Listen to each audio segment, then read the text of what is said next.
Halo semuanya, selamat datang di pembahasan materi kita kali ini.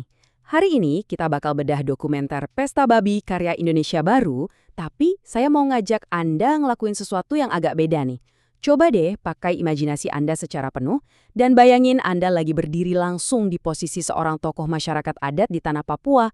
Bayangin aja, Anda hidup damai, nyatu sama alam, jaga warisan leluhur yang udah ada dari ratusan tahun lalu.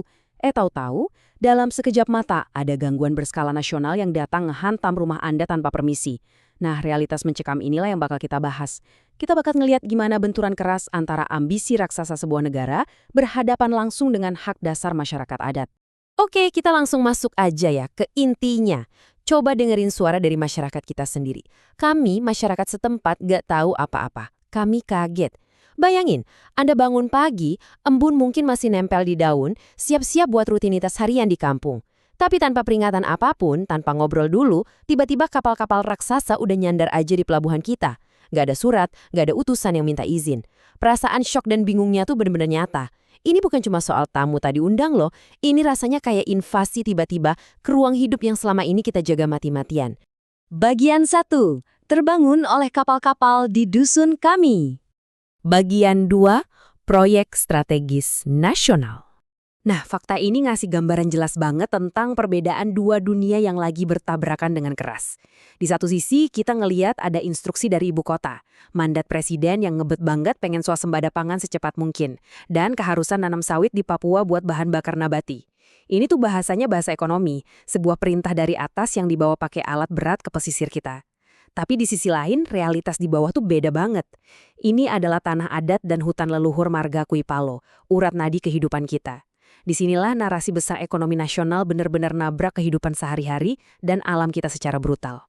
Jadi, poin krusialnya ada di angka 10% ini. Kenapa sih tanah leluhur kita tiba-tiba diincar dan jadi penting banget buat orang-orang di ibu kota? Jawabannya ada di mandat pemerintah soal kewajiban penggunaan 10% etanol. Ambisi buat menuhin kuota bahan bakar nabati nasional inilah yang jadi mesin pendorong buta di balik pembukaan lahan sawit besar-besaran di Papua. Angka persentase yang mungkin kelihatan sepele di atas kertas kebijakan, pada kenyataannya benar-benar ngacak-ngacak dan ngancam kelangsungan hidup kita di lapangan. Bagian 3, senjata dan intimidasi. Yang bikin sedih nih waktu proyek raksasa ini masuk, mereka nggak datang baik-baik. Mereka datang dengan pengabaian total terhadap martabat manusia. Maksud saya, ini udah jauh melampaui urusan administrasi negara. Sampai-sampai kita tuh harus teriak. Tangan kami juga punya tangan, cuma rambut aja yang beda. Ini kan permohonan paling dasar supaya kita diakuin sebagai sesama manusia, ya kan?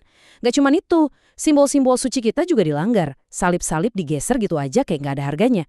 Dan yang paling bikin teror, mereka datang nemuin kita bawa senjata. Orang-orang bersenjata ini merampas rasa aman kita, sampai kita terpaksa nanya, ini masih tanah Papua yang kita kenal nggak sih? Kita lanjut ke bagian 4 buat ngeliat gimana ini semua nyambung. Tanah kami, hidup kami. Buat masyarakat marga Kuipalo dan sekitarnya, tanah itu bukan komoditas mati yang bisa diperjualbelikan. Tanah kita itu nyawa kita. Kalau tanah adat dan hutan adat hilang, kami mau hidup di mana? Coba deh renungin pertanyaan ini sebentar, biarin maknanya meresap. Pertanyaan ini bukan cuma ungkapan retoris loh. Kalau orang luar ngelihat hutan kita cuma sebagai lahan kosong yang siap dibabat buat kebun sawit raksasa, kita ngelihatnya sebagai satu-satunya ruang hidup yang kita punya di dunia ini. Ngambil hutan kita bukan berarti cuma majuin sektor agrikultur, tapi itu artinya nyabut fondasi kelangsungan hidup kita. Tanpa tanah itu, kita bener-bener nggak punya masa depan. Bagian 5. Perlawanan bersatu dari komunitas adat Papua. Nah, yang paling menarik dari fakta ini adalah, bahkan saat berhadapan sama raksasa proyek nasional ini, kita nggak cuma nundukin kepala. Di tengah krisis ini, ada aliansi kuat yang terbentuk dari akar rumput. Gereja-gereja di Indonesia nyatain dukungan penuh buat komunitas adat yang nolak proyek strategis di tanah Papua. Aliansi moral ini penting dan bermakna banget. Gereja milih buat nggak tinggal diem ngelihat ketidakadilan ini terjadi di depan mata. Mereka milih buat berdiri bareng kita, ngelindungin hak atas tanah leluhur. Dukungan ini nunjukin kalau perjuangan kita itu bukan buat ngehambat pembangunan, tapi murni perjuangan kemanusiaan yang mendasar. Sebagai penutup dari pembahasan kita kali ini, coba deh pikirin hal ini.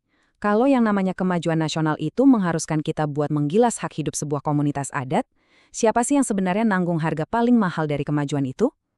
Benturan nyata antara target etanol pemerintah dan perjuangan bertahan hidup marga Kui Palo ini benar-benar maksa kita buat mikir kritis. Apa sih makna pembangunan yang sebenarnya?